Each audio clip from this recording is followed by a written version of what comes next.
no es- que no están en clase tengan alguna ayuda de memoria. Voy a compartir pantalla.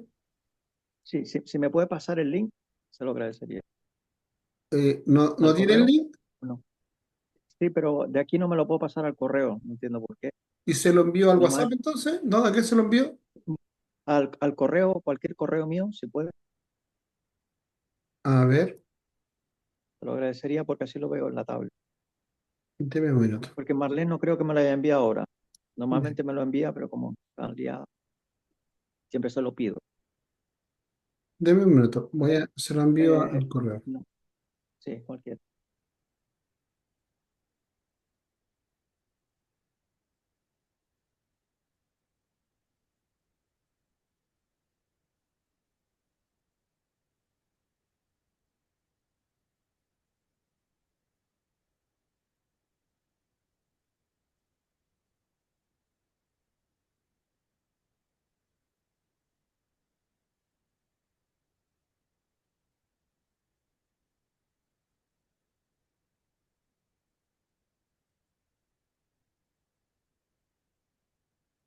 Deme un minuto. Sí, ya, ya me lo envió. Ah, no, todavía no lo, A cuál? no, todavía no lo he Sí, enviado. sí, es que tengo dos, o a Aray o a Leonardo.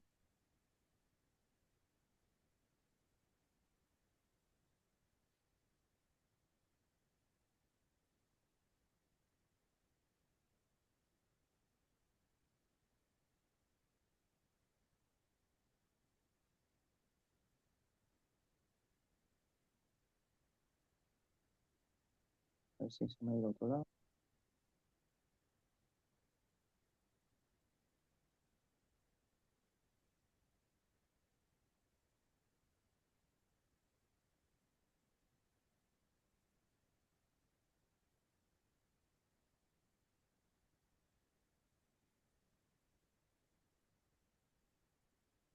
Está, Vale. ¿tal cual el correo? Eh, puede enviármelo a leonardoaraiz@gmail o a Araiz Leonardo, Leonardo Aray, Araiz con Y o latina. latina y z, Araiz, arroba. gmail.com.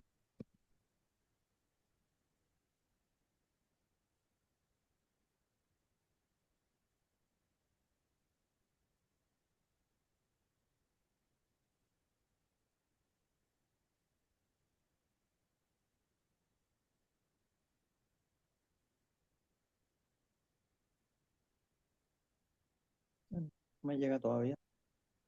Bien.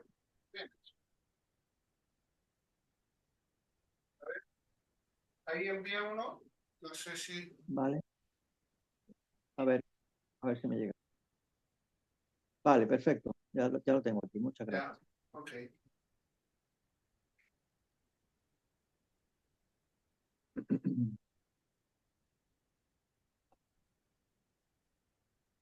Ahora cierro este.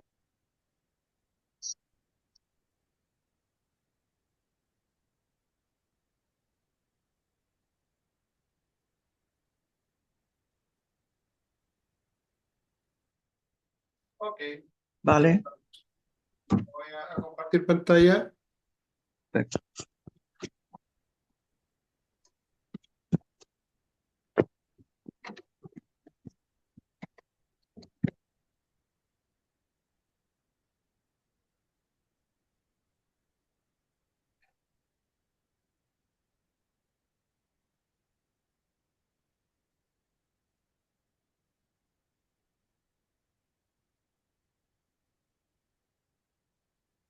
Bien. Ya, ok, vamos. Bueno, estamos estudiando el libro de la Carta de los Hebreos. La clase pasada pudimos ver una introducción a la carta, hablamos acerca de los ritos levíticos que se siguieron practicando estando dentro de los hermanos judíos que se habían convertido al cristianismo, continuaron observando estas prácticas judías. eh, También hablamos acerca de lo particular que es el libro de la Carta a los Hebreos, hablamos del Concilio de Jerusalén, este problema de los judaizantes frente a las comunidades o a los miembros de la iglesia de origen gentil, de origen no judío, como los judíos o parte de los hermanos de cristianos de origen judío estaban presionando a los no judíos. Luego hablamos de la inclusión de la Carta a los Hebreos en el canon y cómo esta fue aceptada ya en el siglo III. Y respecto al autor comenzamos a ver cuál era la tradición de la iglesia que consideraba. Y luego de eso llegamos a sincerar o a plantear que dentro de probablemente en el desarrollo de la iglesia, nunca hubo, o probablemente nunca hubo como un consenso absoluto respecto a que Pablo fuera el autor de la carta a los hebreos.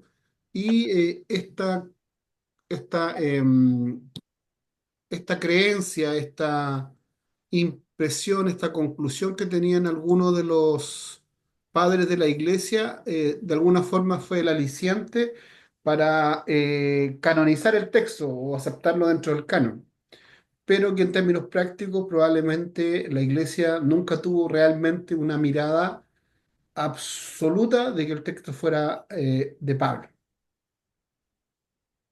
Y respecto a eso, hablamos de algunas posibles autores, hablamos que Tertuliano pensaba que era Bernabé, que Lutero pensaba que era Apolos, otros escritores pensaron que fueron Aquila o Priscila, y una de las posibilidades es que sea Pablo. Y respecto a eso vamos a hablar hoy día. ¿Está por ahí, hermano Leonardo? Sí. Ya. Ok, como no lo veo, Ay, perdón, pero, perdón. pero no se preocupe, si era solo para saber si estaba ahí. Sí, sí, Ok, yo le decía que de eso vamos a partir hablando hoy día. Esta opción de que sea Pablo, vamos a mirarla de forma muy amplia. Eh, Tengo que sincerar que el escritor que usé, el autor del libro que usé para trabajar este material, tiene una inclinación, y ustedes se dan cuenta que tiene una inclinación, el escritor. No necesariamente ni en la mía ni en la suya, sino que la del escritor que yo usé para trabajar. Es evidente que él tiene una mirada. Pero vamos a tratar de tener esa mirada más amplia. Y respecto a, a que sea Pablo,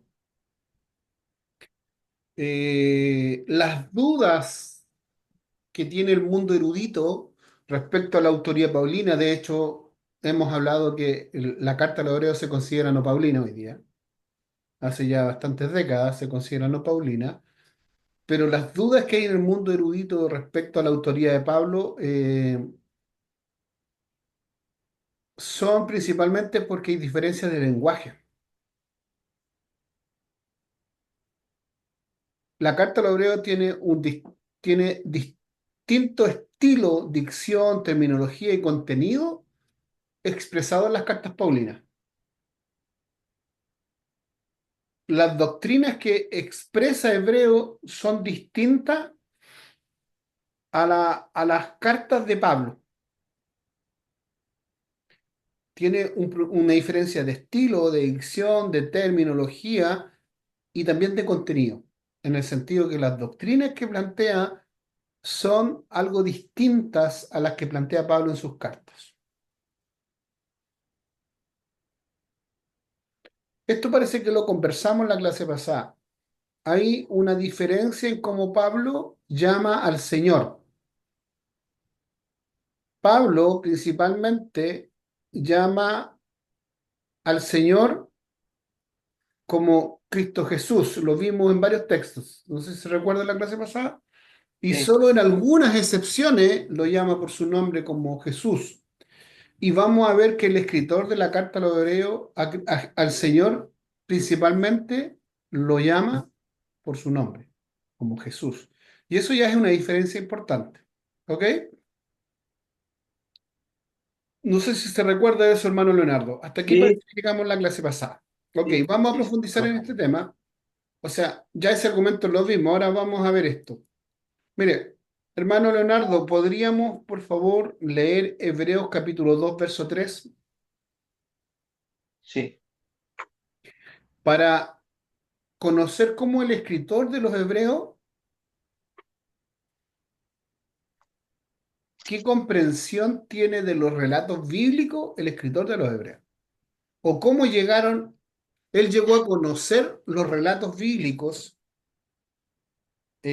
o las situaciones que él menciona, las vivencias de Jesús, cómo él las conoció, cómo él las recibió, cuál fue la fuente de información.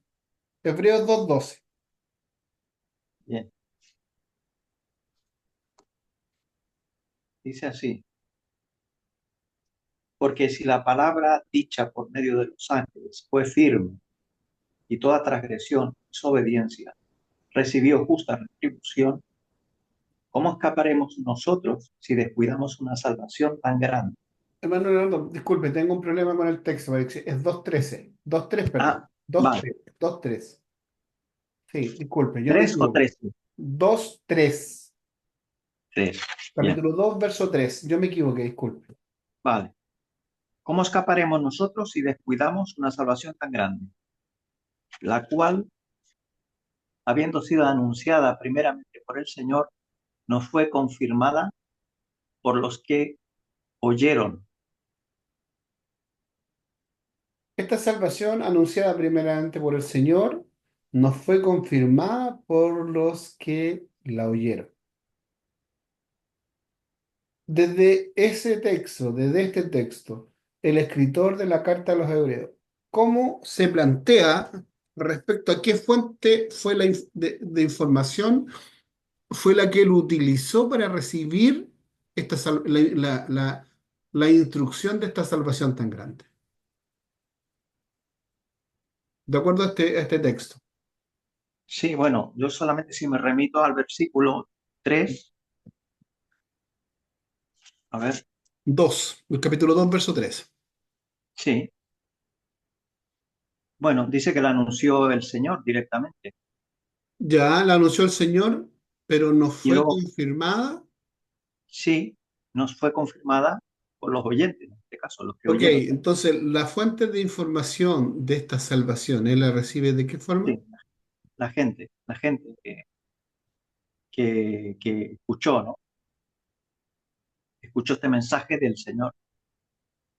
Eso es lo que está diciendo. Ok, entonces el escritor en la carta a los Hebreos Vale, no, respecto a las fuentes de información del sí, mensaje de salvación y de la salvación prometida y tal, o del evangelio o de la fe, él la plantea como que no había oído en forma personal al Señor, sino que dependió de los informes de otros. Por lo menos da a entender eso el verso. Y veamos sí. Gálatas 1:12. ¿Cuál es la comprensión paulina respecto a la fe y a la salvación? Gálatas 1:12. Ah,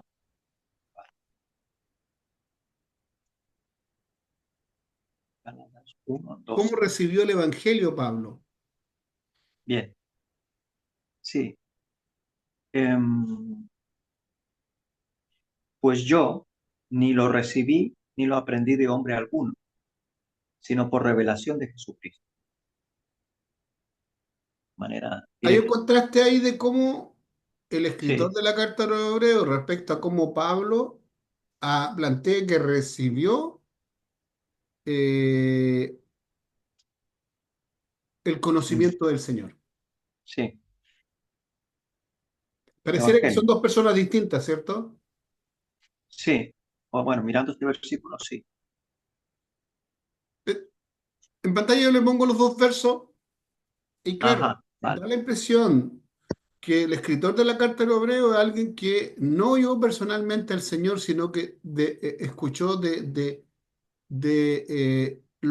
Sí, de los que escucharon, de los testigos oculares. Él recibió la cierto. información, parece que de un cristiano como de segunda generación, no alguien. y Pablo está defendiendo en Gálatas que él la recibió directo de Jesucristo. cierto, Entonces, hay una hay una diferencia. diferencia respecto a la comprensión la comprensión que Pablo expone o cómo él aprendió el Evangelio respecto al escritor de la carta a los Hebreos. Y este es uno de los versos más, digamos, usado por los que argumentan que la carta a los Hebreos no es paulina. ¿Qué opina usted de eso, hermano Leonardo? Bueno, la verdad es que da que pensar, ¿no? Hace dar vueltas a la cabeza. Todo parece indicar que, que el autor de Hebreos no recibió una revelación como la que recibió Pablo. Estaríamos hablando de posiblemente de otra persona, aunque, aunque también podría verse que no necesariamente, apoyándonos en este versículo, pudiera ser tan categórico, tan afirmativo en un sentido, en el sentido de negar la autoridad de Pablo. L- Pone en duda, pero no necesariamente descalifica, como yo lo veo, a Pablo como autor. Sí, lo que sí no podemos desconocer que la impronta de Pablo respecto a su comprensión del Mm, Evangelio es que le recibió directamente de Cristo. ¿cierto? Eso es lo que nosotros comprendemos de Pablo. Mm, ¿Te acuerdas el texto bíblico, me refiero? Y el escritor sí, de la carta a los Hebreos sí, no está negando que lo haya recibido de Cristo, pero que lo refuerza con testigos oculares. cierto. Entonces ya es una impronta distinta. Eso creo que es Sí, saludable considerarlo, ¿ok? sí, sí, Es sí, saludable porque, como les digo, los eruditos que dan por sentado que el texto no es paulino, gran parte de su comprensión viene de este texto, de este análisis que nosotros estamos haciendo, ¿ok? ujú, Entonces quedamos más equipados, quedamos más preparados. Ok, sí, vamos, ahora, el escritor del libro que yo usé como base va a hacer este planteamiento. Él plantea que se le ha dado mucha importancia a la evidencia interna, es decir, a la diferencia de estilo, de dicción, de términos que el escritor de los Hebreos llama al Señor como Jesús, cuando Pablo lo llama como Jesucristo o Cristo Jesús, ¿cierto?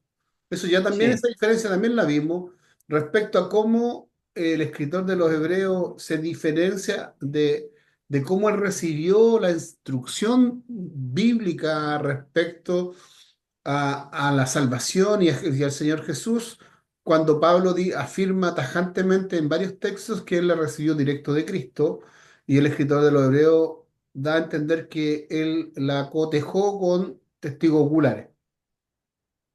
Entonces ya también es algo distinto. Indistintamente de eso, dice algunos escritores más conservadores, como el que yo estoy usando para esta clase, insisto, no es mi pensamiento necesariamente ni el suyo, es el pensamiento del escritor. Él plantea que se le da mucha importancia a esa evidencia interna de la que hemos estado hablando respecto a construcciones gramaticales, al uso de palabras, de frases que habitualmente no son paulinas. Él dice, ¿sabes? Están dándole demasiado énfasis a eso y él cree o considera que frente a ese nivel de argumentación es precario llegar a concluir que el texto no es paulino. Y da sus argumentos, ¿ah? Da sus argumentos. ¿Cuáles son los argumentos? Dice que él no desconoce la diferencia de lenguaje, de estilo, de comprensión que expresa el texto de la carta a los hebreos respecto al texto paulino. Él no desconoce eso porque es imposible desconocerlo porque está presente, pero sí argumenta que esas diferencias que se expresan en el texto no debieran ser concluyentes o que son precarias para considerar que el texto no es paulino. ¿Por qué razón? Porque él considera que esta línea de argumentaciones que vamos a comentar ahora son de mayor valor o más concluyentes, de acuerdo a su mirada, ¿ok? ¿Cuáles son las líneas de argumentación que él presenta, o que presentan los escritores conservadores y que defienden la autoría paulina? Primero que nada, considerar eh, que la iglesia o que el libro de Hebreo necesitaba, expresa que la iglesia de Jerusalén necesitaba eh, una nueva comprensión respecto a las prácticas judías ahora estando en el cristianismo. Que primero que nada eso, que la iglesia de Jerusalén, la iglesia que de aquel tiempo, necesitaba un texto como la carta a los hebreos, respecto a la continuidad o al continuismo de los ritos judaicos. Ahora, dicen los escritores que defienden la autoría paulina, Pablo sabía que miles de judíos que se habían convertido al cristianismo seguían observando sus prácticas del sacerdocio levítico. Y también que Pablo sabía, era uno de los que mejor sabía, que para que el pueblo de Israel o los judíos dejasen las ceremonias, los rituales judíos, era necesario exponer que esos ritos, que esas prácticas, si bien es cierto, habían sido dadas por Dios, pero que tenían un carácter temporal,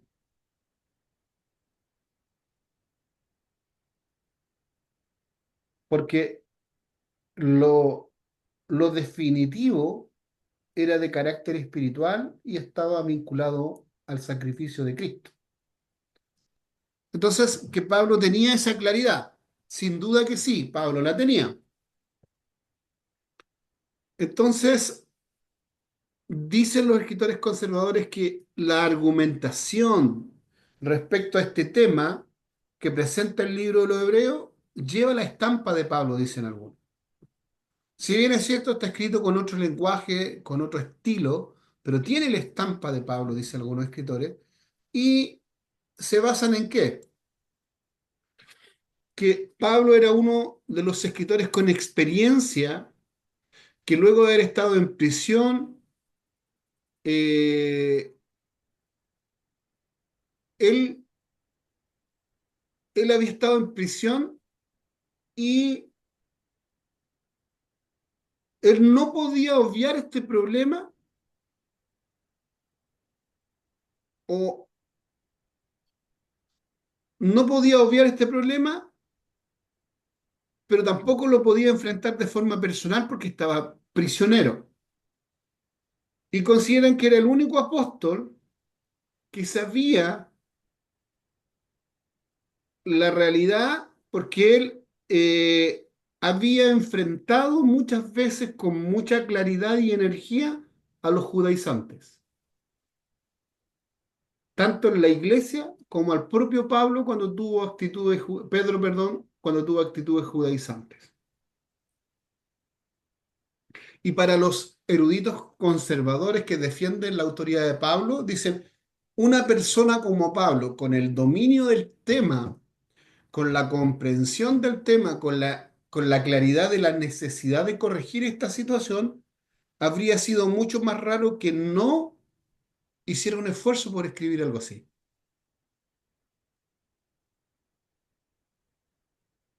Porque él fue uno de los que observó como ninguna otra persona este tipo de rituales y él también comprendía muy bien la naturaleza de Cristo como mediador en el cielo. Entonces, para muchos escritores, Pablo es el mejor hombre, el más apropiado, el más capaz, y para algunos sería el único hombre que podía haber escrito un texto de este tipo. con este enfoque, porque él conocía el problema, había enfrentado cara a cara a los judaizantes, era la persona que dominaba teológica y conceptualmente este tema. Entonces, para algunos, el que no lo escribiera habría sido extraño, que Pablo no intentara escribir un texto como el de la carta a los hebreos. ¿Ok? Esos son los argumentos que presentan los defensores de la autoría paulina, que si bien es cierto, hay un problema, admiten que hay un problema de lenguaje, hay un problema de palabras, de frases que habitualmente no usa Pablo, ya revisamos varias de ellas, pero para muchos escritores, o para algunos escritores más conservadores y que defienden la autoría paulina, les parece extraño que Pablo no hubiera intentado escribir un texto como este, por cómo él estaba involucrado con la iglesia y con la cristiandad y cómo había enfrentado a los judaizantes en el pasado. Eso, hermano Leonardo, ¿se logra entender este concepto? Sí, creo que muy bien. Esta línea de argumentación que plantean los defensores de la autoría paulina, de la carta a Sí, los hebreos. se entiende. Ahora, ¿qué se entiende de esto? ¿Cuál sería la argumentación base para poder defender esta autoría paulina? ¿De acuerdo a Bueno, estos pues escritores o a estos sí, conservadores, a este grupo de escritores conservadores? sí, básicamente que Pablo ya tenía una experiencia, tenía un bagaje, una especialidad, bueno, no una especialización, pero ya tenía bastantes tablas en enfrentar este problema, sabía cómo hacerlo, tenía esa capacidad para enfrentarlo, aunque no físicamente, debido a su prisión, eh, pero sí lo había hecho, como dije. Por lo tanto, si hubiera tenido una actitud impasible, apática ante este fenómeno, habría sido muy extraño, ¿no?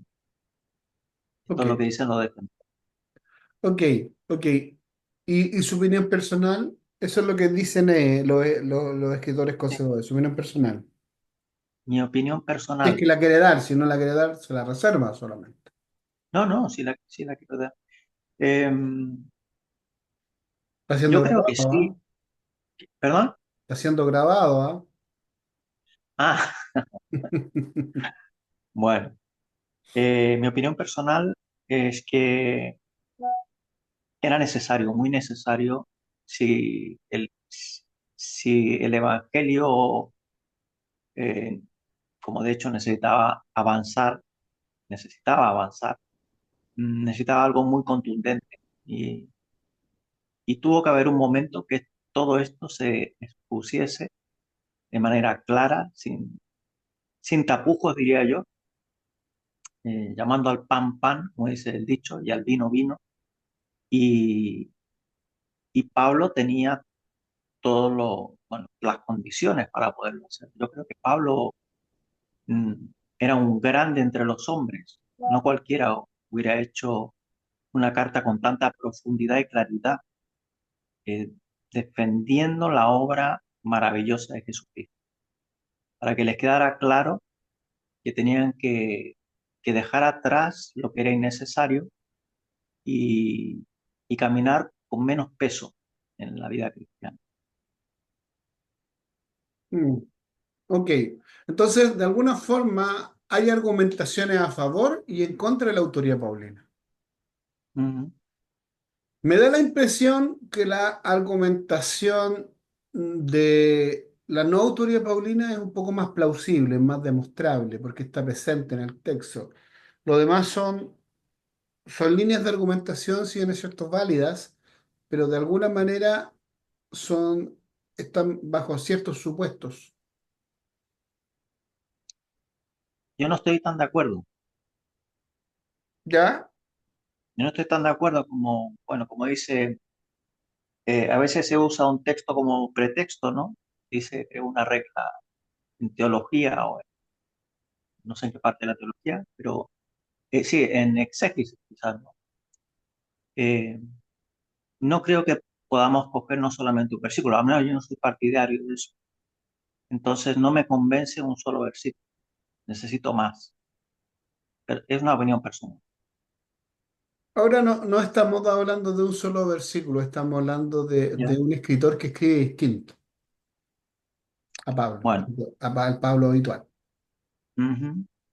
Estamos Bueno, hablando de sí, más de un versículo, estamos hablando de un escritor que se mm, refiere de manera distinta al Señor respecto a como Pablo habitualmente lo hace. mm, O sea, no es concluyente, pero sí tiene mm, cierta demostrabilidad eso. A eso me refiero como plausible, que es sí, demostrable. ujú, El hecho de que ya hablamos de un estilo distinto, una forma de expresarse distinta. ¿Mm? bueno, Eh, a eso me refería. Si bien es ya, cierto, podríamos decir, ahora lo que tenemos que sí considerar que en el mundo cristiano, en el mundo académico, el texto ya no se considera paulino. ujú, El cuerpo paulino se considera de 13 cartas. ujú, ¿Mm? ¿Podemos defender la autoría paulina? La podríamos intentar defender con parte de la argumentación que hemos planteado, pero, pero ya es casi de consenso que el texto no se considera paulino. Y se habla hoy día de 13 cartas del cuerpo paulino y ya sabemos que de esas 13 cartas hay algunas que no hay ninguna duda, hay otras que se levantan ciertas dudas y hay otras que un grupo de teólogos o de eruditos consideran no paulinas, pero siguen siendo considerados, estando presentes como parte del cuerpo paulino. Eso ya lo hemos visto en otras clases. ¿Ok? Avancemos. sí, Respecto a la fecha del escrito de la carta a los hebreos, hay algunos críticos o criticistas que dicen o plantean que la carta pudo haber sido escrita después de la caída de Jerusalén y hablan de los años 90, incluso más tardíamente de los 90 después de Cristo. Respecto a eso, si la carta fue escrita por Pablo, el hecho que haya sido escrita después de la caída de Jerusalén, de alguna forma eso invalidaría la posibilidad que sea Paulina, porque Pablo, sabemos nosotros que murió, de acuerdo a cierto análisis de historia, que Pablo murió entre el año 68 y 69 después de Cristo. Y si la carta fue escrita entre los 80 o los 90 después de Cristo, ya Pablo estaba muerto hace rato, ¿ok? Hace un par pero de no sé, décadas. ¿quién da esa fecha estimada del año Hay 90? algunos escritores o críticos bíblicos que consideran que pudo haber sido escrita después de la caída de Jerusalén, es decir, los 90 o Vale, cerca del 100. Y si es ujú, así, el texto es imposible o es poco posible que sea de autoría paulina, porque ujú, Pablo va a morir o muere entre los años 68 y 69. Eso es lo primero que estamos sentando como base. vale, ujú, Pero el considerar una fecha tan tardía ujú, eh, tiene algunos problemas. El considerar una fecha de escritura del texto tan tardía tiene varios problemas.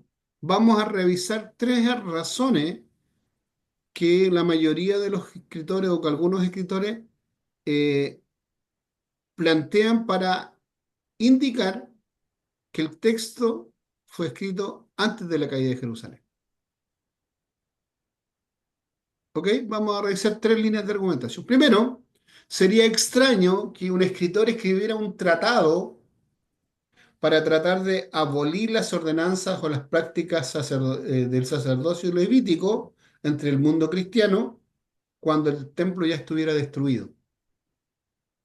Porque si el templo estuviera destruido o la Jerusalén haya sido destruido, ya no hay templo, por lo tanto, esforzarse por resolver ese tema cuando el tema ya no existe, el problema ya no está, porque el templo ya no existe, eso tiene cierta contradicción, ¿sí? sí, podría ser. Que un Eh, escritor argumente contra los rituales judíos en el mundo cristiano cuando el templo ya no existe o cuando el templo ya está destruido Claro, es contraproducente. Sí, una ¿sí? pérdida de tiempo. Y si el templo, pensemos que, ok, el escritor, sigamos esta línea argumentativa, especulativa, de que la carta a los hebreos fue escrita después de la destrucción del templo. Si el templo hubiera estado destruido y el escritor de los hebreos escribe esta carta, la carta habría tenido un enfoque distinto, no la que tiene. Ujú.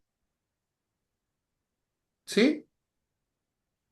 Otra línea de las argumentaciones que no están o que invalida la posibilidad que la carta haya sido escrita después de la destrucción del templo de Jerusalén o de Jerusalén, es que el escritor de la carta de los hebreos, cuando hace mención a los servicios del sacerdocio levítico en el templo, los menciona en un tono, en un enfoque, como que si estuvieran presentes, ejecutándose en el momento. Por Mm. ejemplo, Hebreos 7:28. Leamos Hebreos 7:28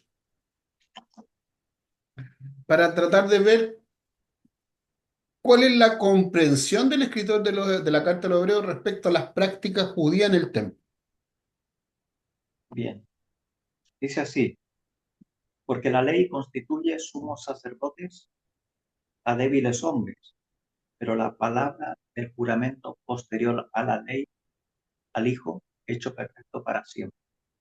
Respecto a la institución de un sumo sacerdote que ministra en el templo, comparándolo con Jesucristo, que para el escritor de la carta a los Hebreos, Jesucristo es un mejor y superior sumo sacerdote.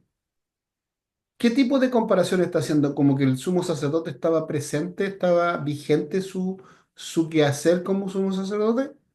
Sin duda que sí, ¿cierto? Sí, sí, sí. Entonces, si el escritor de la carta a los Hebreos, cuando uno lo lee, en la mayoría de las planteamientos que hace, él lo hace desde una mirada como que si las actividades y los servicios en el templo estén vigentes, estén celebrándose todavía, Ujú. como el que acabamos de ver. También hubo un cambio de punto de vista de la iglesia de Jerusalén entre la visita de Pablo y la caída de la ciudad. Es decir, lo que ven algunos escritores es que cuando Pablo va al concilio de Jerusalén, había una comprensión judaizante dentro de la iglesia, dentro de los miembros de la iglesia cristiana de origen judío. Pero ya cerca de la caída de Jerusalén,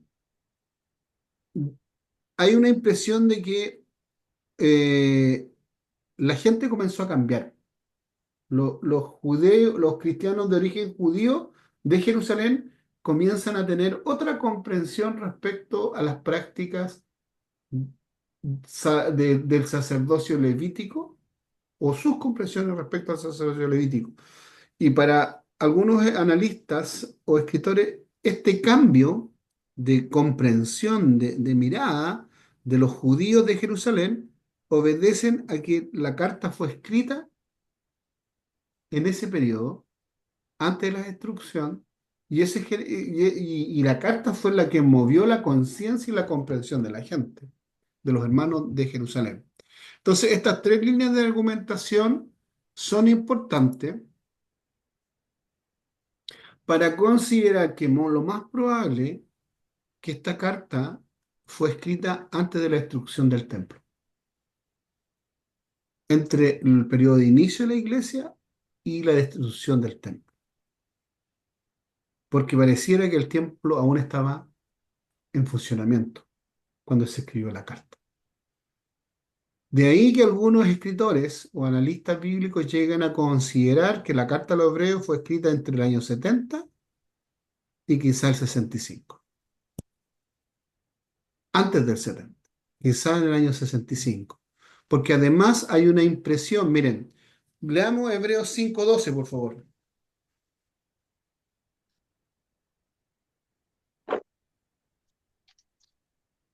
Dice, dice así. um, porque debiendo ser ya maestros, después de tanto tiempo, tenéis necesidad de que se os vuelva a enseñar cuáles son los primeros rudimentos de las palabras de Dios. Y habéis llegado a ser tales que tenéis necesidad de leche y no de alimento sólido. Ok, lo que podemos considerar es que la iglesia de Jerusalén comenzó a enviar o comenzaron a salir de Jerusalén personas a hacer predicación fuera de Jerusalén y a establecerse comunidades cristianas en distintos lugares, eh, s- digamos, en un periodo no tan temprano de la formación de la iglesia, sino antes del año 70, pero más tardío. O sea, comenzaron a salir de Jerusalén personas a predicar fuera, después que la iglesia comenzó a ser perseguida después de la muerte de Esteban. Ahí comenzaron la primera oleada de misioneros afuera de Jerusalén, después de la muerte de Esteban. Antes de la destrucción de Jerusalén, pero después de la muerte de Esteban. Y el texto que está hablando de una comunidad cristiana de origen judío que no está en Jerusalén claramente, eh, dice, porque habiendo ser ya maestro después de tanto tiempo, tenía necesidad que os vuelva a enseñar. Es decir, esta comunidad cristiana ya estaba establecida hace tiempo, 2, 3, 5 años. ¿Sí? Por lo ¿Mm? tanto, no fue en el periodo inicial de la iglesia cuando comienzan a salir los primeros misioneros fuera de Jerusalén. O sea, era una comunidad de iglesias ya con cierta antigüedad, con ciertos años. Por eso el escritor de los Hebreos, de la carta a los Hebreos dice que ya debían ser maestros, o sea, ya tienen 2, 3, 5 años de conocer a Cristo. Por lo tanto, deberían ser ya gente instruida, que manejen muy bien la fe, el conocimiento de la fe. Es decir, tuvieron tiempo suficiente para madurar, pero no lo han hecho. Es decir, estamos hablando de un periodo muy cerca de la destrucción de Jerusalén, pero antes de que Jerusalén fuera destruida. Por eso podríamos decir que algunos plantean 70 o 65 después de Cristo. De todas maneras, ¿Mm? el autor de Hebreos parece bastante exigente, ¿no? Con Sí, esta afirmación. sí, sí, pero también vemos que le está hablando a una congregación que ya lleva tiempo, desde Sí, que se pero lo digo en formó. el sentido, bueno, sí, la congregación, pero si estamos hablando de 3, 5 años, ¿entendí? Más, Congregados o más, o más. o O sea, más, o vale, más. El periodo vale. necesario para que un creyente llegue a ser maestro. Claro, necesitaría más tiempo, digo yo, bajo mi punto de vista, ¿no? En la práctica. Por eso decía que me parecía como muy exigente el tiempo, ¿no? Pero bueno, depende de la visión. Sí, sí, el rango de tiempo, me refiero a que un periodo de tiempo Mm, no menor, no vale, meses, años, vale, años. sí, ¿Cuántos? vale, Podemos relativizar esa cantidad de años, ¿ok? Pero ok. sí años. Ujú. Eso. Respecto a la fecha de escritura, entonces fue escrita antes de la destrucción, podemos concluir que probablemente la carta fue escrita antes de la destrucción del templo, es decir, antes del 70 y quizás muy cerca del año 65. No las primeras décadas de formación de la iglesia, sino que cuando ya había cierta madurez y además habían salido bastantes personas a predicar el evangelio fuera de Jerusalén. Y fuera de Jerusalén ya se habían establecido comunidades cristianas con cierta madurez. Eso. ¿A quién fue escrita? ¿Quiénes son sus destinatarios? Lo que podemos considerar que la carta va a ser escrita para cristianos de origen judío, porque son las personas que están queriendo volver a las prácticas judías. ¿Sí? Sí, Ok. Entonces, eh, el escrito o la carta no determina de forma evidente y clara a quién se está dirigida. Por ello tenemos que asumir que vamos a trabajar con ciertas hipótesis. Algunos posibles lugares, buscando hipótesis, podría ser Jerusalén, la comunidad en Qumran, Alejandría, Roma u otros lugares. Si la comunidad o la iglesia a la que está dirigida está en Israel, la carta debió haber sido escrita después de los años 70. O sea, perdón, es imposible, si es que la carta está dirigida a una iglesia, a una comunidad que está en Jerusalén, es imposible que la carta haya sido escrita después del año 70. ¿Por qué? Porque después del año 70 la ciudad fue destruida por los romanos. Y Roma prohibió que los judíos la reconstruyeran. Ujú, De hecho, se levantó y la rebautizaron como una ciudad romana. No, no con principios judíos ni con judíos, sino que la rebautizaron como a Elia, la Capitolina. Y se prohíbe que en Jerusalén, después del 70, se vuelvan a instalar judíos. De hecho, esa es una de las razones por qué probablemente Juan se estableció en Efeso. Y todos los apóstoles tuvieron que salir de Jerusalén después del 70. Lo mismo pasaría con la comunidad de Qumran, porque también fue destruida, fue arrasada para el año 70, junto con esta avanzada de Masada, Qumran, Jerusalén. El Imperio Romano arrasó con los judíos y prohibió que se refundara como ciudades o que los judíos la refundaran.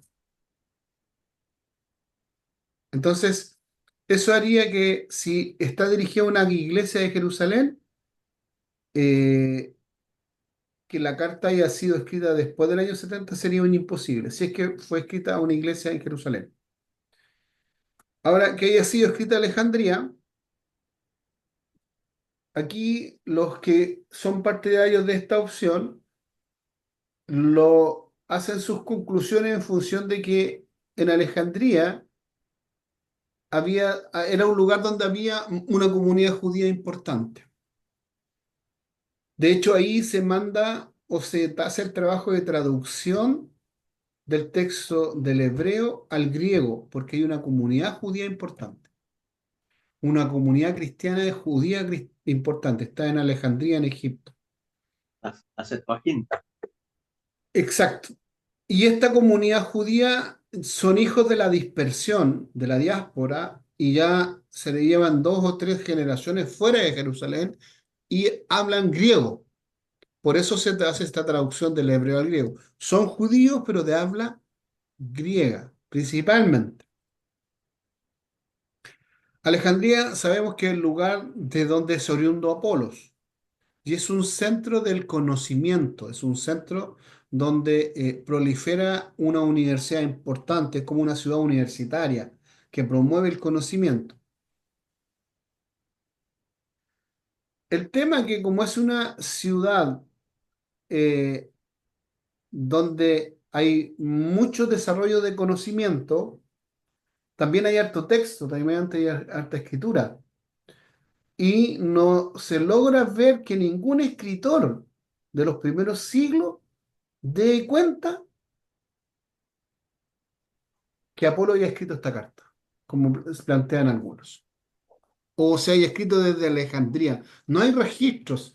Cuando un documento como este tipo surge, de este tipo, quedan huellas en otros textos, al menos citas, referencias, y no hay de esta ciudad que se que de alguna forma se caracteriza por tener bastante movimiento literario, que si la carta se escribió en Alejandría, que algún otro escritor no la haya mencionado, es poco, digamos, valorable o considerar que la carta haya sido escrita y que nadie se diera cuenta de que la carta fue escrita o que nadie haga una referencia desde Alejandría. Por otro lado, la última opción de las hipótesis que nos hemos planteado es que haya sido escrita una comunidad, una iglesia que está en Roma.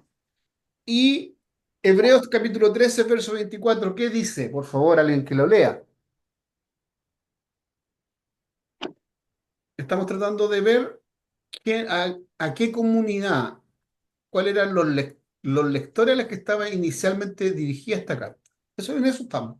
Y hemos hecho hipótesis respecto a que haya sido una comunidad en Israel, una comunidad en Alejandría, y ahora estamos viendo que haya sido una iglesia en Roma, una comunidad cristiana en Roma, con miembros judíos, miembros cristianos de origen judío. ¿Alguien tiene Hebreos 13:24? Saludad a todos vuestros pastores y a todos los santos. Los de Italia os saludan. Ok, este es el saludo de despedida del escritor, ¿cierto? Sí. Y a los hermanos a los que está dirigiendo la carta le dice que los de Italia los saludan.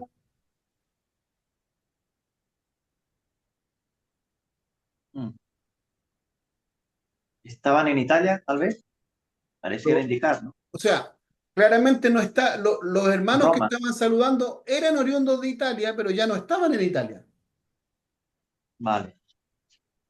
Pero probablemente estos cristianos que eran de Italia se habían establecido en otros lugares y ahora están enviando saludos a sus seres amados de Italia.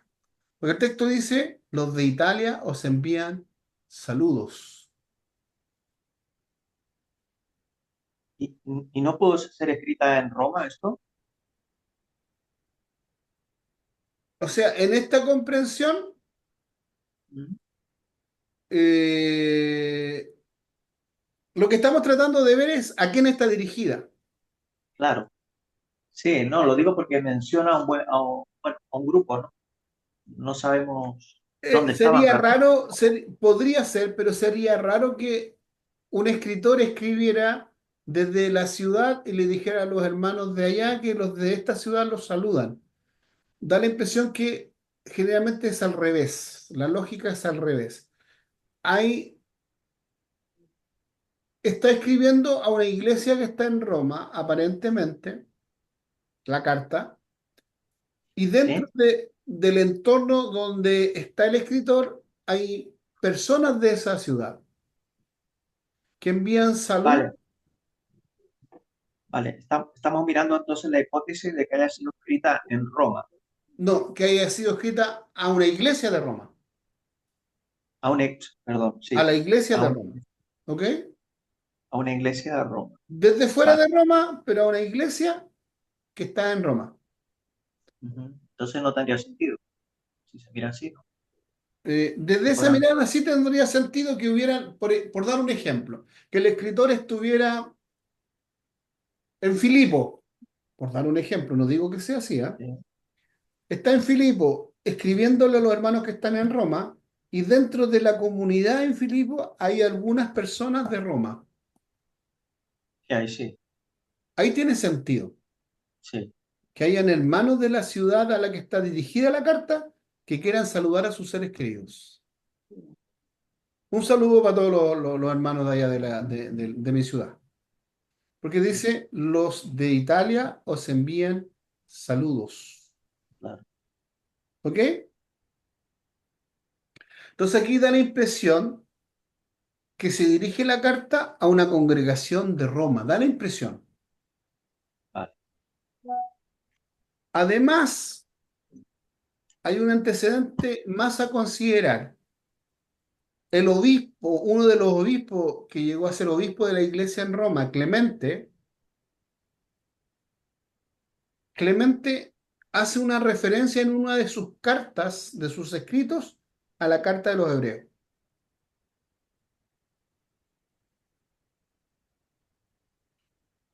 La carta probablemente fue redactada en otra ciudad fuera de Roma, pero donde se fue redactada había miembros que habían salido de Roma y que mandan saludos a sus familiares.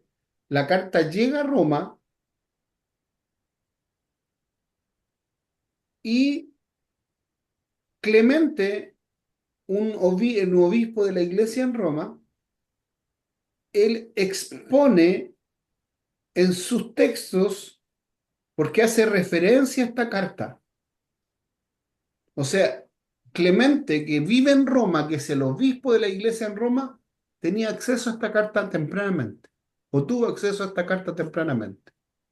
Entonces, esa situación, sumado el saludo que está en el propio texto a los hermanos de Roma, nos podría llegar a permitir concluir que lo más probable es que esta carta fue escrita a la iglesia cristiana en Roma, en donde hay muchos miembros judíos.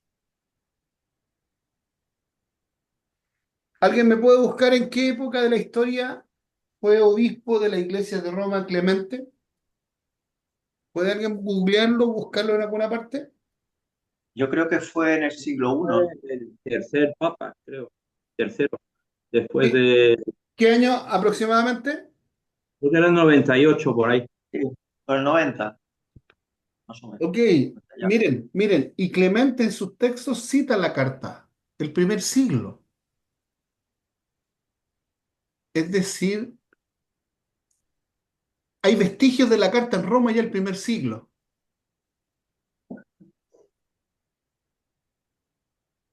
O sea, la carta ya circulaba en la iglesia de Roma en el primer siglo, en el año 90, 95, 98, en el tiempo en que ministró Clemente. Entonces, eso también es un antecedente histórico valioso para poder intentar eh, definir hacia qué iglesia estuvo dirigida esta carta. Sumado a eso, esta información interna del saludo a los hermanos de Italia. Mano Michel, ¿quería plantear algo? No, pensaba que nos saludaba a nosotros, perdone, hermano. No, a los hermanos de Italia, no los de España.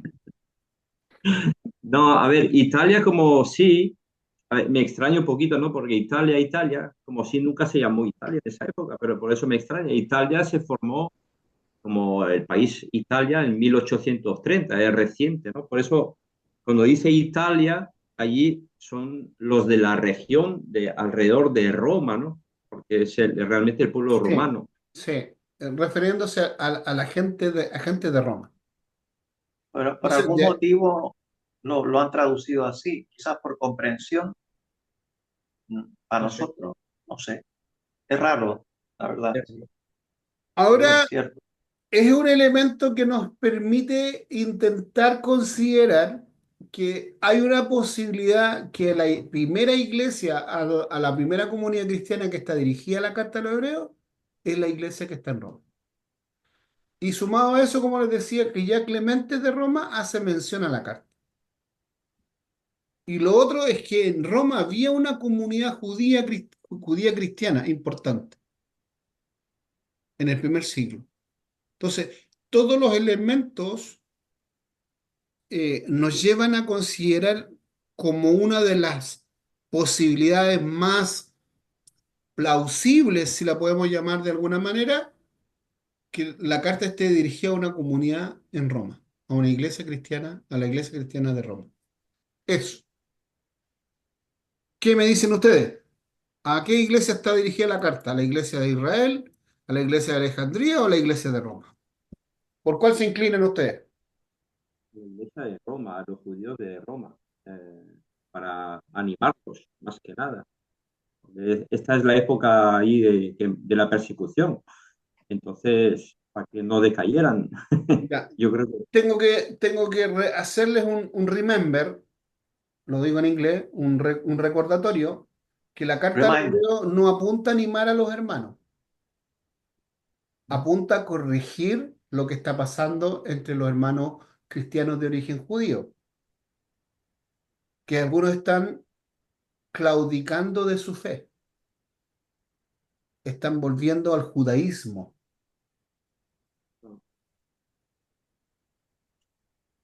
La carta de los Hebreos está siendo un punto de inflexión en las prácticas judías dentro de las comunidades cristianas.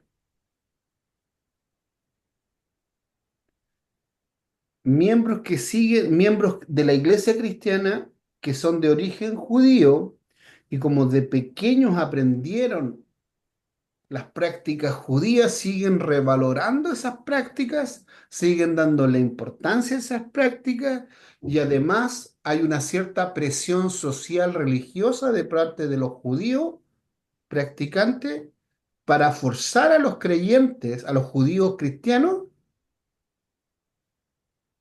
a abandonar la práctica cristiana. Entonces estaríamos hablando de una apostasía primera. ¿Perdón? Estaríamos hablando que hubo realmente apostasía ya en ese momento. O sea, nosotros partimos diciendo que cuando nace la iglesia en Jerusalén, la iglesia cristiana, y por las instrucciones de Jesús, Jesús no plantea una abolición del judaísmo, ¿sí? Por lo tanto, hubo una Sí. continuidad y una Mm. transición entre el cristianismo y el judaísmo. Pero ese periodo de continuidad en donde hubo como una especie de simbiosis entre el cristianismo y el judaísmo, miembros de las iglesias cristianas de origen judío seguían observando los rituales judíos como importantes. Insisto, recuerden que hubo un tumulto no menor en la iglesia de Jerusalén porque habían hermanos que salieron de la iglesia de Jerusalén. Pablo entraba a una ciudad, se convertía a gente no judía y ellos entraban y los obligaban a judaizarse. ¿Sí?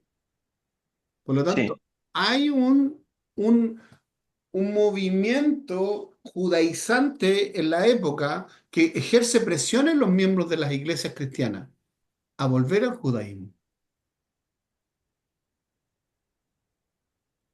pero estamos hablando de volver al judaísmo y quedarnos con parte del cristianismo o abandonar la fe cristiana en aras de un judaísmo, volviendo a él. A ver,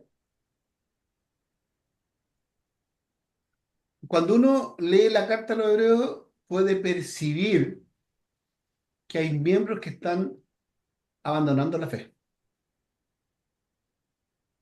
Vale, entonces hay apostasía. Hay miembros que están volviendo al judaísmo. Ujú, Esta carta Hay insiste miembros mucho. que por presiones sociales y religiosas, y ujú. también ellos tienen dudas, empiezan a seguir a Cristo, pero ellos son judíos de tomo y lomo. De pequeños se formaron con unas prácticas judías.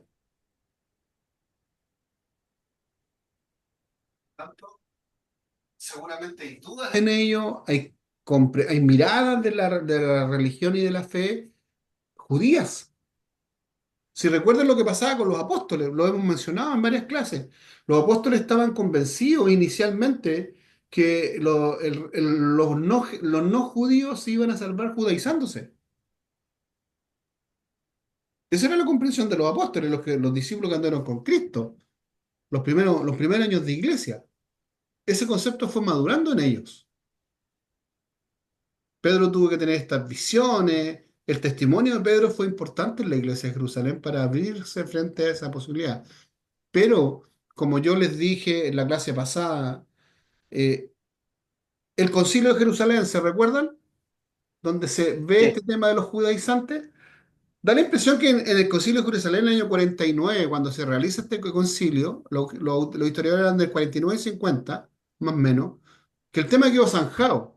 O sea, nunca más se habló de judaizar a los judíos no, a los creyentes no judíos, ¿cierto? sí, como diciendo, dejémonos tranquilos. Pero Pablo tuvo que judaizar a Timoteo, circuncidar a Timoteo. Claro, claro. Algo Entonces, falló. ¿las presiones terminaron ahí en el Concilio de Jerusalén? No, No terminaron.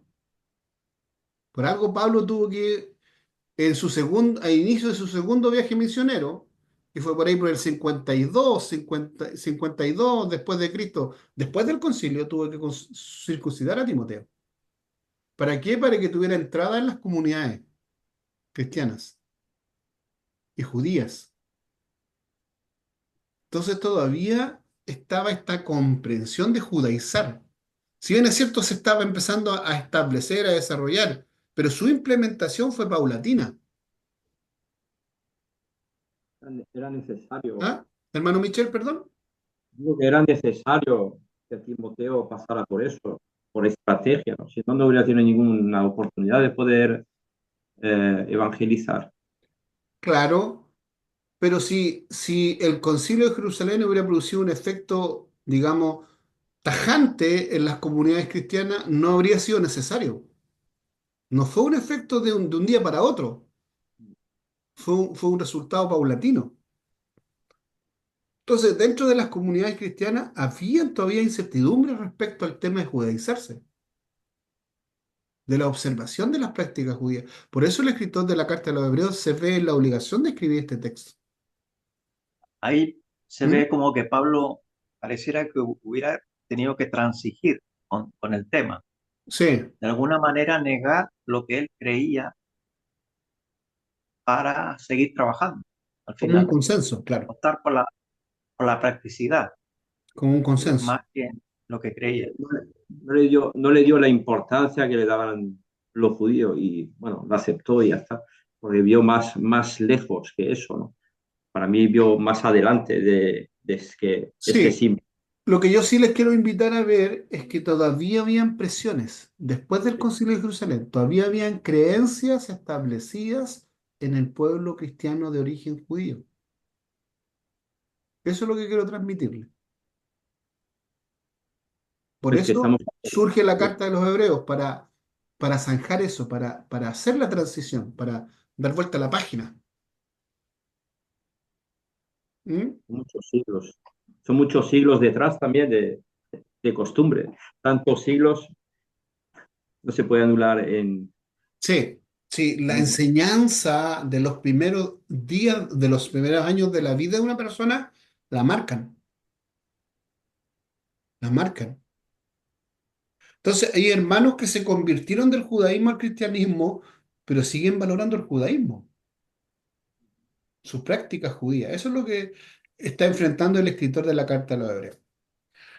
Los temas principales que aborda el esbozo temático de los temas que aborda la Carta a los Hebreos son los siguientes. Respecto a la preeminencia de Cristo. Cristo es superior a las prácticas judías, al sacerdocio judío y al sumo sacerdote judío. Él es mejor que cualquier cosa anterior. Eso es lo que plantea el escritor de la Carta del Oro, que Cristo es mejor a cualquier cosa anterior, me refiero desde el punto de vista de compararlo con las comprensiones judaicas. Es mejor que cualquier persona del Antiguo Testamento. Es mejor que cualquier institución establecida en el Antiguo Testamento. Que el templo, que el santuario. Es mejor que cualquier ritual del Antiguo Testamento. Y Cristo es mejor que cualquier sacrificio del Antiguo Testamento. Y además, Cristo es mejor que todos los demás y que todo lo demás. Que todos los demás y que todo lo demás establecido en los rudimentos del judaísmo. Eso es lo que está estableciendo, queriendo establecer temáticamente el escritor de la Carta a los Hebreos. Entonces, recordemos que ningún judío podía ver a Dios. Eso 33 verso 20 dice que no me verá hombre y vivirá. Esa era la comprensión de los judíos. Un ser humano no podía ver a Dios porque si alguien osaba mirar a Dios, iba a morir.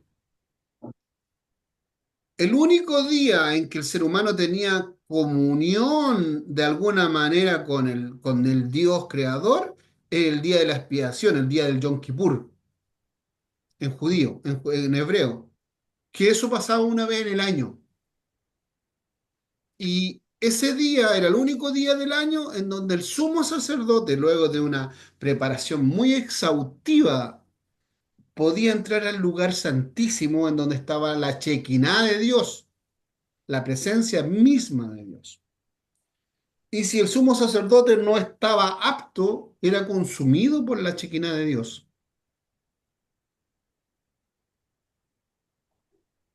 Esa era la comprensión de los judíos de Dios. O sea, Dios era un Dios inalcanzable. No podían ver a Dios y no podían contemplarlo. No podían acercársele a él. Solo un sumo sacerdote el día de Yom Kippur, y si estaba apto podía hacerlo, si no, moría ahí mismo. La Shekinah de Dios lo desplomaba. Entonces, nadie podía ver a Dios, ni siquiera acercarse ni contemplarlo. Solo el día de Yom Kippur era el único día del año donde una persona, y era solo el sumo sacerdote, que podía acercarse a Dios. Y debía entrar y salir rápido, ¿ah? No como quedarse instalado ahí.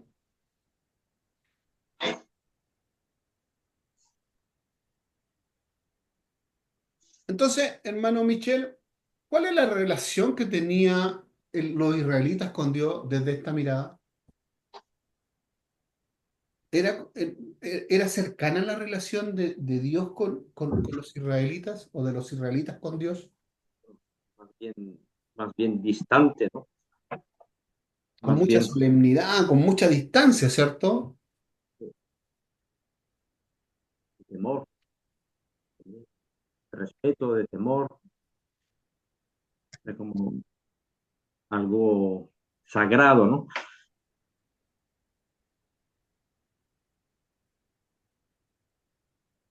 Entonces, esa era la comprensión judía de la divinidad. Dios va a establecer un pacto con el pueblo escogido, con Israel, y Dios en su gracia toma una iniciativa y ofrece a Israel una manera de relacionarse más personal con él, o de manera especial con él. Él va a ser su Dios y iban a ser su pueblo, y ellos tendrían un acceso especial a Dios si obedecían su ley. Y si alguien quebrantaba la ley, eso era pecado y el pecado interrumpía el acceso a Dios. Y como el ser humano constantemente está pecando, esa relación constantemente estaba interrumpida.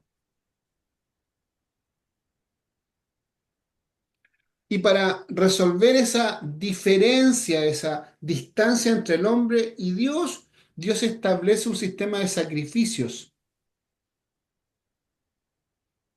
de forma externa para reflejar el arrepentimiento que tenía un judío en su corazón, manifestarlo de manera externa. A través del sacerdocio levítico se llevaba una ofrenda, un sacrificio, una víctima, un animalito que servía de víctima al cual se le producía en medio del ritual, en medio de la ceremonia, se le producía un traspaso, una transferencia de los pecados del judío a la víctima. Recuerden que dentro del sacerdocio levítico, el oferente, el judío que llevaba su ofrenda, en un momento dado ponía su mano sobre la víctima, el animalito que era víctima, y ahí se producía lo que se llama el traspaso de los pecados de ese judío a esta víctima que después tenía que ser degollada.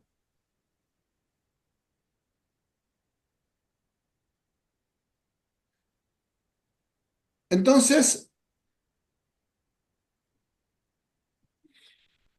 si el ser humano constantemente estaba pecando, cuántas veces se hacían expiaciones por los pecados de una persona? Hermano Leonardo, ¿cuántas veces se harían expiaciones si los judíos o el ser humano en general está siempre constantemente pecando? Bueno, a ver, teóricamente debían hacerse muchas, pero lo hacían una vez al año. Eh, Bueno, el sacerdote lo hacía, ¿no? Como fiesta, como ya, Yom Kippur.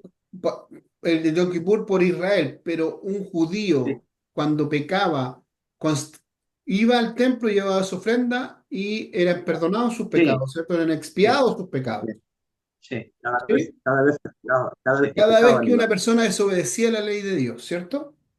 Y eso podía ser cada hora, cada día, cada mes, cada año, con una pero frecuencia altísima. ¿Mm? de todas maneras no había presupuesto, ¿no? Para eso, o sea, tendría que hacerlo de una manera más simbólica. A ver, ¿cómo? Eso Perdón, sería no sé, realmente la práctica imposible. no sé, a ver, explíquese un poquito mejor para entender el concepto que plantea. Quiero decir que cada vez que una persona llegase a pecar y tuviera que hacer un sacrificio, no era posible, ¿no? Tendría que ser Pero, por algo muy específico, mm, pero muy duro. conceptualmente, si un judío dejaba de observar la ley de Dios, estaba en pecado. Sí, claro, Se había distanciado de Dios. La única forma siempre. de volver a la comunión con Dios era a través de una expiación. ¿Sí? Sí, no, La digamos, única forma en el Antiguo Testamento era la única manera. No había otra. claro, No había, claro, no era un periodo de gracia, no había gracia. La gracia era poder expiar el pecado a través de una víctima. La gracia de Dios se manifestaba a través de la posibilidad que las personas no murieran y traspasaran su pecado o su culpa a una víctima que tenía que morir. claro. ¿Mm? En Sí, eso bueno, consistía el yo lo sacerdocio entiendo levítico. esto a nivel general, ¿no? Lo entiendo. Evidentemente, para quitar la culpa había que hacer un sacrificio, eso lo entiendo. Pero a nivel práctico, digo, el ser humano peca muchísimo más que los sacrificios que pudiera llegar a ofrecer. Eso quería decir. Sí, entonces eso tiene una conclusión.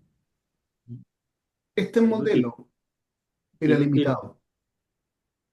imperfecto. Era limitado. El hombre constantemente estaba en transgresión, estaba constantemente separado de Dios, porque estaba en pecado. Y además, los que hacían los sacrificios, que eran los sacerdotes, también eran hombres pecadores.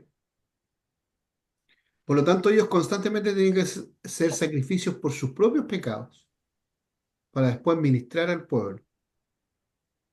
Entonces, esta barrera de la distancia con Dios, la separación con Dios, constantemente estaba en movimiento. Los judíos constantemente estaban separados de Dios, distanciados de Dios por su pecado. Era una cuestión que iba y venía cada rato, ¿ah? Una vertiginosidad. Es decir, este sistema nunca logró eliminar el pecado en forma completa. Solo lo cubría y lo cubría temporal y parcialmente. De hecho, tengo entendido que los mandamientos eran más de 600. O sea, que no eran solamente 10 que pudieran transgredir, ¿no? Que había más. ¿Pero usted se refiere a los mandamientos o se refiere a, a la Mishnah, la interpretación de los Sí, rabinos judíos? sí, al conjunto, La al conjunto. La Mishnah, no sé si ustedes la han descargado alguna vez. No. Es un libro enorme. Tiene como 1200 instrucciones Ujú.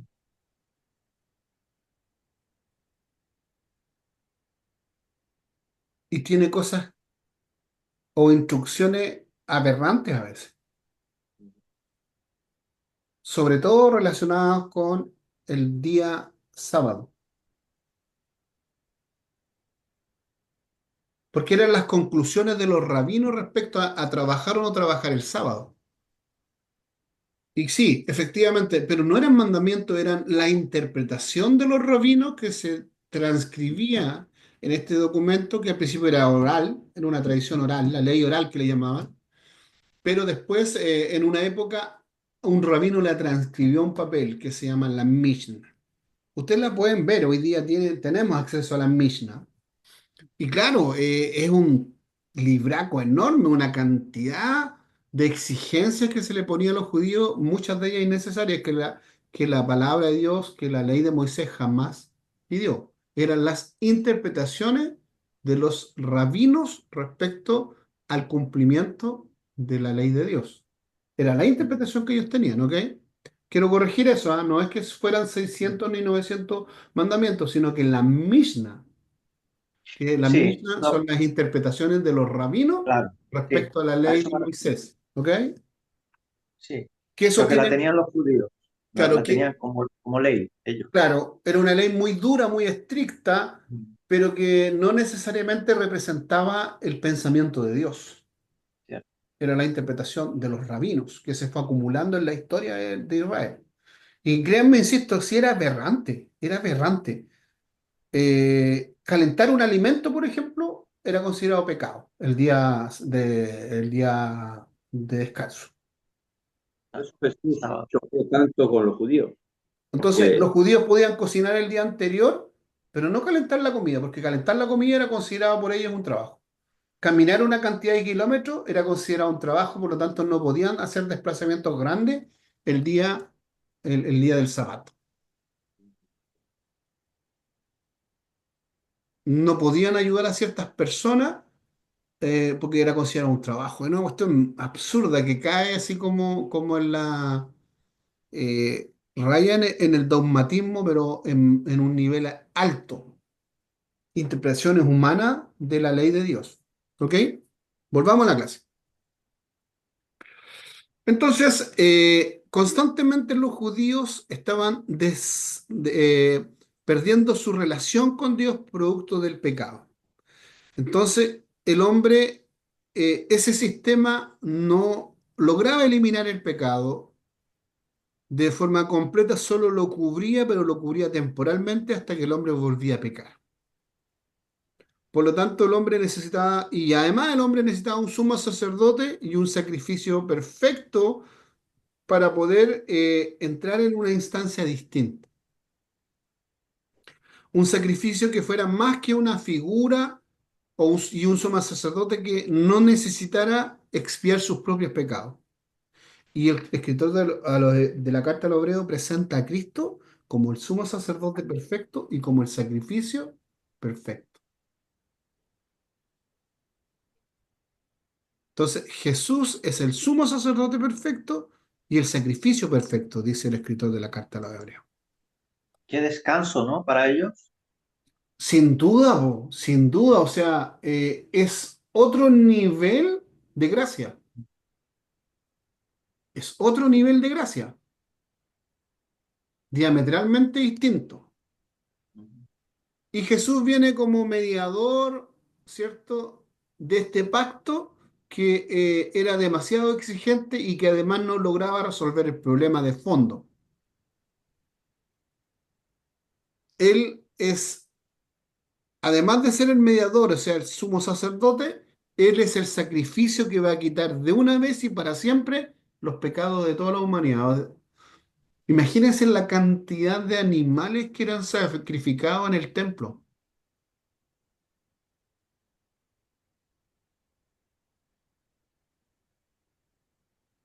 Si estaba vinculado a los pecados de los israelitas.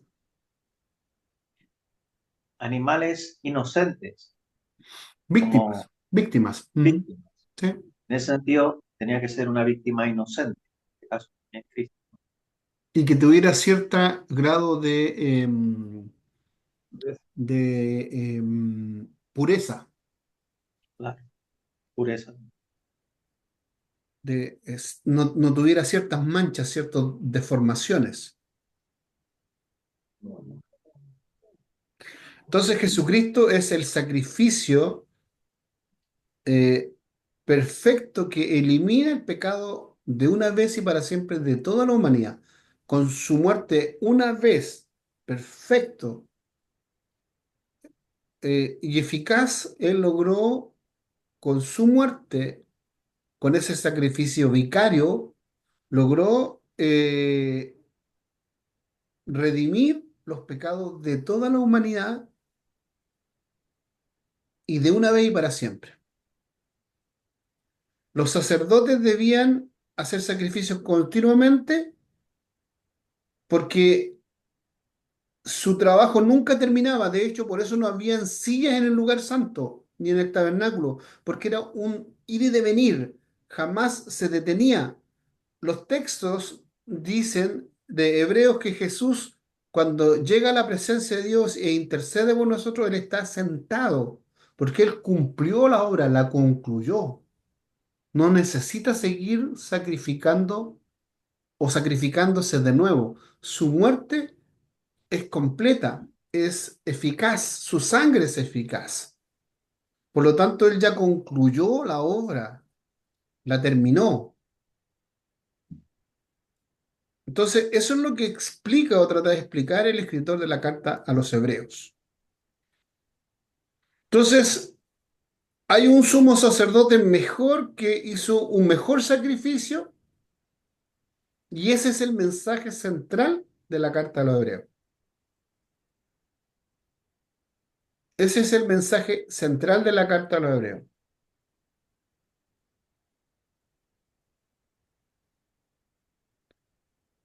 Y como les decía hace un rato atrás, hay presiones de parte de los judíos para que las personas, hay presiones de parte de los judíos para que los cristianos de origen judío dejen de observar las prácticas cristianas o dejen el cristianismo. E incluso el sumo sacerdote Ananías va a imponer penas implacables para los cristianos de origen judío. Les prohíbe a los cristianos de origen judío que puedan estar presentes en el lugar santo, en el templo. No tenían parte en los servicios, los que eran sacerdotes no podían seguir ministrando. Ananías, este sumo sacerdote, les prohibió a los judíos, a los cristianos de origen judío que tuvieran esas prácticas, que se acercaran al templo, que participaran de los rituales. No podían ir a las sinagogas, no podían ir al templo, no podían ofrecer sacrificios, no podían comunicarse con los sacerdotes. Es decir, fueron rechazados por su sociedad, la judía. Se les prohibió acercarse a lo que el judaísmo consideraba sagrado y que para estos cristianos de origen judío eran importantes, porque ellos se educaron con esas formas.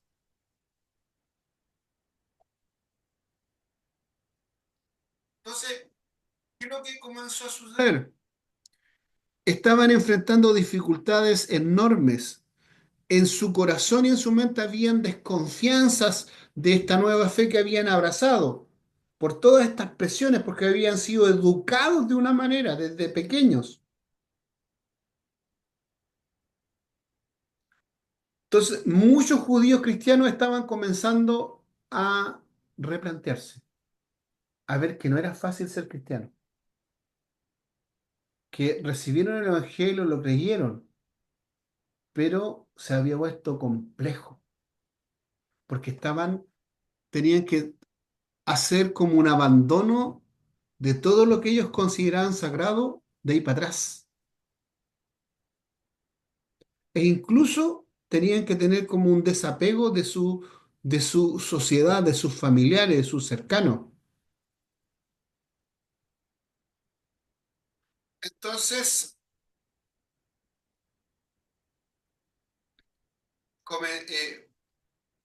algunos comenzaron a volver atrás. Y de ahí que el escritor de la carta a los hebreos se vea forzado a explicar la supremacía de Cristo respecto a como mejor sumo sacerdote y mejor sacrificio. ¿Dudas, preguntas respecto a lo que acabo de plantear? Que fueron varias cosas. ¿Comentarios? Los veo tristes. ¿Qué les pasó? Vemos una vez más, el hombre vuelve a complicar otra vez con nuevas reglas, ¿no? Eh, aquí para los antiguos judíos, ¿no? Convertidos, ¿no? El hombre vuelve y estas nuevas reglas, ¿no? Que instaura el hombre aquí a través de Ananías, ¿no? Pues Ujú. vuelve a alejar otra vez y el peligro estaba allí, ¿no? Otra vez que perder como el enamoramiento a, a la obra, ¿no? A Cristo. Porque dice, como diciendo, ahora estamos peor que antes porque no podemos hacer esto, no podemos hacer lo otro, y creo que ahí estábamos en ese tiempo, ¿no? Ese momento de volver a perder el fuelle, las ganas de seguir. Entonces, es como, De alguna forma, eso sigue pasándose, ¿ah? sí, en las iglesias pasa. Y no, Nosotros mismos, cada creyente lucha constantemente con esas cuentas humanas que sacamos, porque los seres humanos somos de sacar cuentas. O sea, antes no tenía este nivel de problema, antes no tenía este grado de dificultad, antes me sobraba tiempo, antes me pasaba esto otro. Les puedo contar parte de mi experiencia. Yo no tengo ninguna tarde para salir a caminar a ninguna parte. Todos los días yo tengo que hacer algo para el reino. Compromiso, ¿ah? No es que no puedo dejar de hacerlo.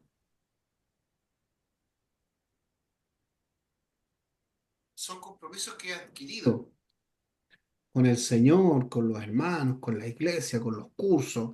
Por lo tanto, a veces me replanteo, me digo, ¿no me mereceré un día para ir a caminar en la playa? No solo eso, sino que necesita caminar. Bueno, eso no sé si tanto, ¿ah? Eso hay que revisarlo. Si No, no solo. caminar Ah, bueno. probablemente tal, no creo que camine mucho hoy día. No, pues por eso digo, si no camina mucho, lo digo por los tiempos que vivimos. el- Mm. el- bueno, Entonces, perdón, lo necesitamos interrumpí. movernos. Sí, ahora yo lo que le planteaba es que hoy día de alguna manera todo creyente renuncia a algo. Y en ese renunciar a algo, en ocasiones nos cuestionamos la validez de esa renuncia, la idoneidad de haber renunciado a cosas.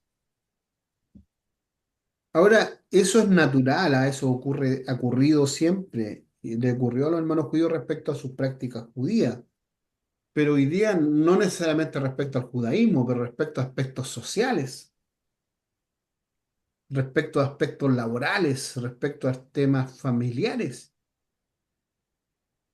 porque hay ciertas renuncias que hacemos por Cristo, ¿sí? bueno, a veces también, hermano, entramos en un sistema que nos pensamos que un sistema que hemos creado nosotros mismos y que nos aleja de Cristo realmente. O sea, estamos diciendo, no, yo estoy trabajando en el reino y realmente nos estamos alejando porque es más importante que se cumpla todo lo que hemos instaurado, por ejemplo, en una doctrina, en la iglesia, en los protocolos, todas estas cosas, y al final olvidamos la genuinidad, ¿no?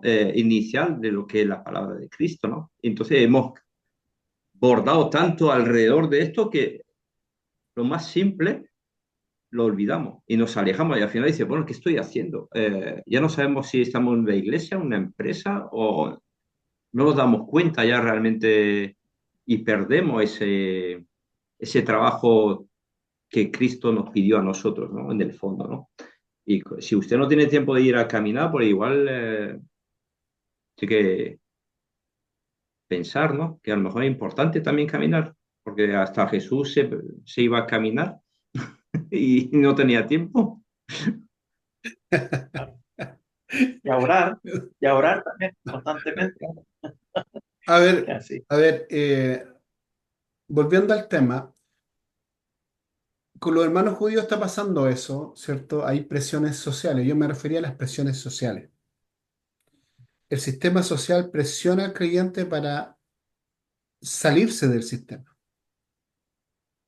o volver al sistema del mundo. A eso me refería yo principalmente, ¿ok? Porque en la práctica nosotros, a ver, vivimos en un mundo, vivimos en el mundo, no somos parte del mundo, pero vivimos en el mundo, por lo tanto, estamos enfrentados a todas estas presiones sociales que el mundo nos presenta, a los estereotipos del mundo, a los modelos del mundo. Y cuando me refiero a mundo, me refiero a lo gobernado por el enemigo. ¿Ok? A eso me refiero, a ese mundo me refiero. Y mi deber, más que mi deber, mi posición es que yo soy un hijo de Dios. Por lo tanto, soy una persona de luz, que vivo en la luz de Dios, en el reino de la luz de Dios. Por lo tanto, la impronta que yo debo tener es que las tinieblas no prevalecen, perdón, bien digo, las tinieblas no prevalecen sobre la luz. Y eso debe bombardear, debe aislar, debe, debe fortalecer nuestras convicciones. O sea, no es el mundo el que debe estar preocupado o yo estar preocupado de defenderme del mundo. El mundo debe estarse preocupado de no encontrarse conmigo. No sé si me explico.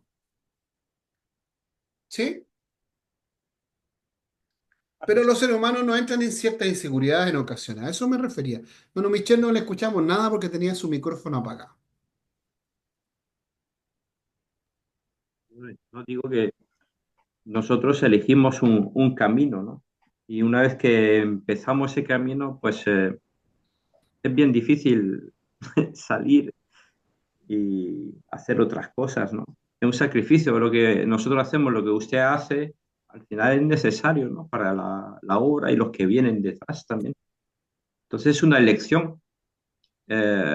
Sacrificamos cosas para que otros puedan crecer en el reino, ¿no? De Dios. Es importante. Jesús hizo su sacrificio para nosotros. Si nosotros cada uno hacemos un pequeño sacrificio también, pues es para la obra, ¿no? Cuando hemos elegido este camino, ya yo creo que no, es difícil salir. Y como les decía, lo que nosotros debemos tener esa comprensión, o intentar tener una comprensión similar a esto, es que mm, yo no me debo amedrentar por lo que la sociedad humana esté presionándome. Al Ujú. revés, porque las tinieblas no prevalecen sobre la luz. No, La sociedad humana es la que se cuide de la iglesia, que se cuide de los creyentes, porque nosotros, Dios nos ha dado la autoridad para eh, impactar en las tinieblas positivamente. no nos acomodemos a las cosas de este siglo, ¿no? Dice la palabra, ¿no? Entonces, porque nuestro llamado es a derribar fortalezas a través del conocimiento de Cristo, a través del conocimiento de Dios. Por lo tanto, que no nos entre la depre, ¿ah? Y sentirnos como victimizarnos, pobrecitos nosotros los creyentes que somos golpeados por el mundo, porque finalmente no debiéramos verlo de esa manera. Debiéramos verlo como el reino de las tinieblas está siendo golpeado por su iglesia, por sus hijos, por los hijos de Dios. No sé si me logro explicar, hermano Leonardo. Bueno, desde luego tenemos un efecto, ¿no? Sobre este mundo. Sí. Jesús dijo que éramos sal, que éramos luz y que nuestras armas son espirituales. Eh, Todo dependerá de nuestra comunión con el Señor, fundamentalmente. Luego las obras, lo que hacemos, yo pienso que está bien, pero lo importante es, como decía el hermano Michel, creo yo, es atender bien, minuciosamente a lo que Cristo nos pidió al final. Eso es lo que tenemos que mirar de no salirnos, ¿no? De hacer bien. Todo lo que gira en torno a Cristo, incluso la iglesia, ¿vale? La obra, todo, yo creo que hay que traerlo al justo punto, ¿no? Porque sin querer nos podemos nosotros dejar llevar, ¿no? Por esa inercia y desatender puntos que para Cristo son importantes nos olvidamos por ese estar ahí, cumpliendo. Lo que sí respecto a eso, en general estoy de acuerdo con lo que plantea el hermano Leonardo. Lo que sí no podemos descuidar o dejar de desatender que el planteamiento de Pablo respecto a este punto es que nosotros debemos ejercitar la piedad. Sí, O sea, debemos tener una práctica, una disciplina de ejercicio hacia la piedad. Por lo tanto, implica que de alguna forma yo cada día debo ir rindiendo ciertas sí, cosas de mí a Cristo, porque es un ejercicio. sí, Debe ir increciendo en nosotros. Debemos ejercitarnos. Entonces, claro, este postulado de que debo hacerlo en la medida justa. Cuando nosotros vemos los evangelios, vemos el Nuevo Testamento, el Antiguo Testamento, la invitación es meterse hasta el aguas profundas, hasta donde nos pase el cuello todo. O sea, no sé si me explica, no es sí, como de medias tintas. sí, pero yo me refería a que a veces descuidamos, por ejemplo, ¿no? Cosas que son importantes, que son necesarias para mantenerse bien, precisamente para el servicio, ¿no? El ejercicio, por ejemplo, hablo en líneas generales, ¿no? Fundamental. Si no le damos tiempo al ejercicio, van a venir enfermedades probablemente, Sí, sí, precisamente por eso, ya lo sí, sabemos. sí. Pero por el cumplir, por la inercia, por los deberes, ¿no? Porque estoy sirviendo a veces a Dios o a la obra, pues nos equivocamos un poco, Yo pienso. les voy a mencionar una situación más práctica. Con esto ya estoy terminando, porque de hecho ya terminamos la clase. O a la familia, por ejemplo. Mire, le voy a ¿Cuánto? mencionar Ujú, un tema más práctico. Yo tengo amigos ujú, o hermanos de la iglesia que buscan sus tiempos, quieren, como dice el hermano Leonardo, tener sus tiempos. Llegan al trabajo y se ponen ciertos límites para poder estar con su familia y que es saludable, que está bien eso. Pero la mayoría de esas personas llega a su casa, yo estoy hablando del contexto chileno, probablemente en España no sí. pase, no lo sé. Llegan, Seguro que no. llegan a su casa porque es un tema, un modelo cultural acá en Chile. Ya, vale, ¿Y sabe lo primero que hacen? Prenden la televisión y se ponen a ver películas o si son muy futboleros, a ver fútbol. claro, Entonces, finalmente, no hay un desarrollo familiar, no hay una cercanía familiar. O sea, finalmente podemos pasar horas enormes viendo televisión, viendo fútbol, series, películas, o también en Chile en un momento dado estuvo muy de moda el Facebook, largas horas en las redes sociales. claro, Pero cuando hablamos de leer la Biblia y de orar, ahí no, pues ahí claro, tengo que cuidar mi familia y la relación con mi claro, familia. No sé si me claro. explico. Eso Sí, suena como a poner mal las prioridades, porque totalmente. para las redes sociales y para la televisión o para a ver, mis pasatiempos, puedo destinar tiempo, pero para Claro. orar o para leer la escritura, no, pues ahí debo cuidar la familia.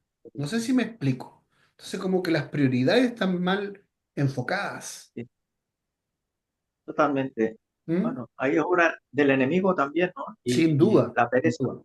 la pereza también Sin duda. se nos destruye. Por eso les digo que la invitación es a ejercitar la piedad. Eh, Porque ese ejercicio nos va a dar disciplina y la disciplina nos va a dar un mayor peso de gloria. Las disciplinas espirituales me refiero, ¿ah? Sí, Eso, eso. Ok, terminamos la clase. Espero que con esto terminamos la carta a los hebreos. La próxima semana vamos a continuar con las epístolas o cartas generales. Vamos a estudiar la carta de Santiago, ¿ok? Del apóstol o de Santiago. ustedes tenían tareas que hacer de la materia anterior, imagino que ya están resueltas esas o van resolviéndose ya. Tienen Vamos, hasta el lunes me dice que tienen para entregarla, ¿cierto? bueno, decía domingo, creo. O sea, ok, el domingo. Entonces, avancen. Si alguien necesita algo más, me va escribiendo. Algo más, no todo más, algo más, me va escribiendo. Eh, Les animo, hermano, queda ya bastante poco. Esta materia me quedan dos clases, ver Santiago y después las cartas de Pedro. Y terminamos las epístolas generales. Eh, Así que vamos avanzando vertiginosamente, animarles, bendecirles, y ya estamos orando para que puedan volver a sus actividades personales, ¿ok? A descansar, no sé, a hacer lo que van a hacer un domingo noche. Eh, Algunos van a ir a ver Netflix probablemente. No sé si allá en España usan la plataforma Netflix. Sí, también, también, Yo a los alumnos acá en pero Chile les digo que los alumnos prefieren estar viendo Netflix que leyendo la escritura. yo pienso que es un engaño. Internet también lo es, cualquier cosa, ¿no? A Ok. veces cosas que aún... Aquí No, en no, de España, verdad, ¿eh? Y, y sin embargo es una cosa que pienso yo, saco como conclusión, ¿no?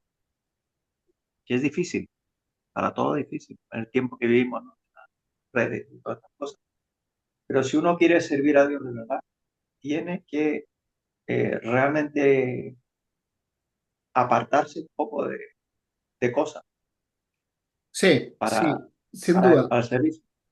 Ahora, yo siendo muy sincero, creo que también no es saludable que la iglesia transforme en una subcultura. La iglesia igual debe estar inmersa en la cultura Sí, actual, no sí, hacer lo que sí. hace el mundo, pero debemos ser parte de la sociedad. Por lo tanto, debemos tener vínculos con la sociedad. No volvernos como una subcultura dentro de la cultura, sino que Mm, estar inmerso y presente en el mundo para poder ejercer este rol de ser luz del mundo y sal de la tierra. claro. Tenemos que estar presentes en la sociedad. Y eso implica conocer los contextos sociales. ¿Ok? Eso, oramos al Señor para terminar la clase. Eh, Eterno Señor, te agradecemos este tiempo de estudio, de aprendizaje. Gracias por los hermanos que hasta alta hora de la noche están desde Barcelona escuchando la clase. Señor, te ruego que les bendigas, que nos bendigas, Señor, que el estudiar la carta a los hebreos, Señor, nos haya dado una mirada distinta, cómo las comunidades en la época enfrentaron, Señor, el efecto de los judaizantes, cómo algunos, Señor, apostaron de su fe, Señor, después de haber conocido, de haber gustado del don de Cristo, cómo volvieron atrás, Señor. Ayúdanos, Dios, a consolidar nuestra fe, a aferrarnos a ti, a tomar convicciones, a tomar decisiones férreas. Dios eterno, te ruego que bendiga a los hermanos, a las hermanas que han estado en clase. Les animo, Señor, a que reciban fuerzas tuyas, Dios. Gracias por este tiempo de estudio y aprendizaje. Y ahora permítenos volver a nuestras actividades personales. Bendecido de parte tuya, Señor, en nombre del Padre, del Hijo y de tu Santo Espíritu. Amén y amén. Dios Amén. les bendiga, hermanos. Buenas Amén. noches. Fortaleza en el Señor. Y los que llegaron tarde tienen menos puntos. No se oye, hermano. Ah, ok. Menos Parece seis. justo, ¿no? Parece justo. en la obra, estábamos en la obra del Que Señor. vamos a cobrar el mismo denario, ¿no? Ha dicho. No, si es denario, no es nota, ¿ah? Es el denario el mismo, la nota es otra. Ah, vale. Bendiciones. Adiós. La, Dios le la bendiga. nota